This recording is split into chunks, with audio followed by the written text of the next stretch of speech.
Okay, hello. I'm going to be ranking all the upgrades in Decendance, which is the Roblox game right here. And first off, let's start with meme tier. What is meme tier? Well, obviously the whoopee cushion. It does nothing. It's just funny, and not too funny, honestly. Vitals tracker, legit. Just the player tracker does everything the vital tracker is supposed to do. So you're just wasting an upgrade on it. Okay, so now for bad. Let's see. Where's the efficient doors? Now, people say like it can really help with closing the doors on enemies just in time. Well, the thing is, you're gonna be seeing them from far away, and most of the enemies have a slow enough walk speed, so that you'll be able to close it on them without any of the efficient doors upgrades. And maybe you could say like with some of the faster ones, like let's say like the Jester or iMaster, they're pretty fast, so you might not be able to close it on time. Well, you have the enemy tracker, so you're gonna know when they're approaching the door. And you might even say like with the ghost, you're not gonna be able to tell. You're not gonna be able to see the ghost until it's really close. So that's why you need the vision doors. Well, even when it is between the map itself and the office, like that area where the door is, you're still not gonna be able to see it because it's pitch black. So that's the thing. And now for situational, I'm gonna put emergency lights. Emergency lights is situational because it only really works right after the right after right after the power goes out. And when the power goes out, you're already kind of screwed. This is just like giving you a slight chance at surviving when the power's out. So there's that. But because like the thing is, you're not all the doors are gonna be opened now, so that's gonna really screw you up when there's 4 enemies, which is the current cap on the monsters. And yeah, so that's why it's situational. Now, I'm also gonna put the EDT here. Now, when people think the EDT is really good, I would disagree because the thing is you already have the enemy tracker for most of them, and for the hidden enemies, they're already pretty easy to track. And what I mean by that is, wait, hold on. Yeah, like with all the hidden enemies, you can still track them kind of easily. So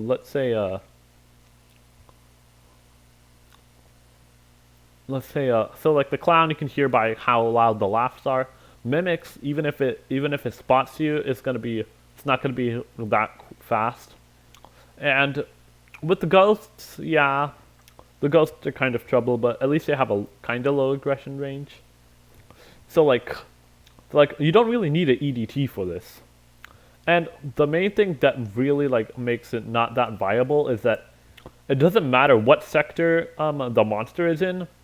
It's it only depends the color only depends on like the range, like how far it is.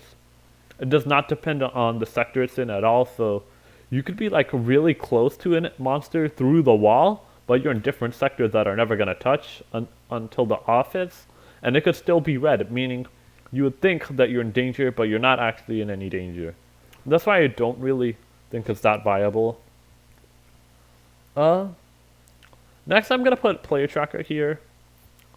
Player tracker is wait no. Player tracker is in situational. I'm gonna put emergency lights in okay because it can still help a lot when the power's out.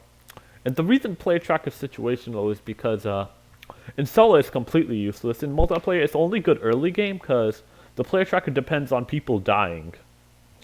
And what this means is that the less players there are, the less people are gonna die.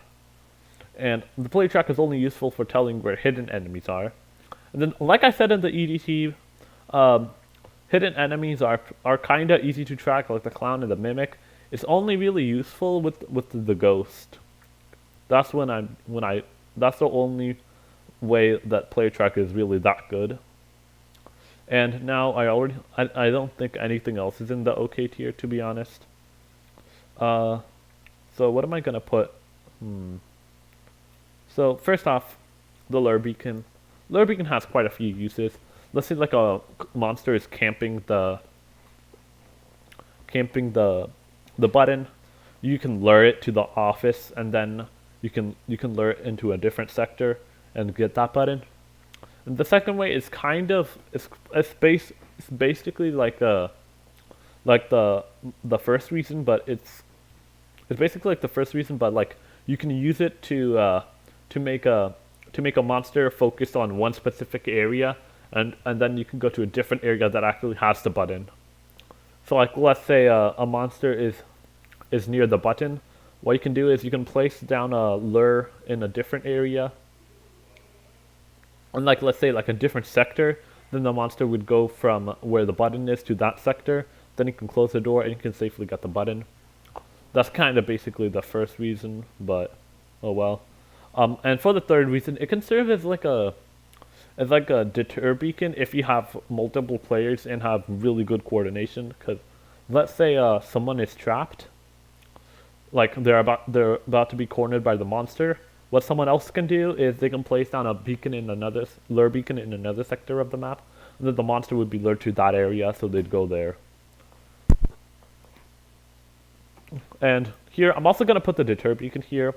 While it doesn't have as many uses as say the lure beacon, when you need to use it, when there is a situation to use it, it's gonna save your life. So like let's say you're about to be cornered by the monster where you can and you're at a dead end, you can place down the deter beacon and immediately the monster will go away. So that's always useful. And then thing is it can also help with, let's say, if you screwed up. So let's say you accidentally let in 2 monsters into the office instead of 1. What you can do is you can place on the deter beacon and either one or both of the monsters will exit the office, and then you'd be safe. And then with O2, you kind of really need O2 because for the patient game, because some of the monsters are going to be camping the button, so you have to wait for them to get out, but that's going to be wasting oxygen, so that's why you need the oxy generators, so that you have enough time to wait for the monster to go away. The only reason it's not must-have is sometimes you can get the buttons fairly quickly. And of course, the enemy tracker is self-explanatory. It shows exactly, like, pinpoint location of 4 monsters. So that's going to really help with information on where the monsters are and aren't. And while there's 3 hidden monsters, like I said so many times, there's other ways to track them. And finally, voltage is also a must-have because as you get later into the game, there's going to be 4 monsters, so you're going to be closing doors very frequently.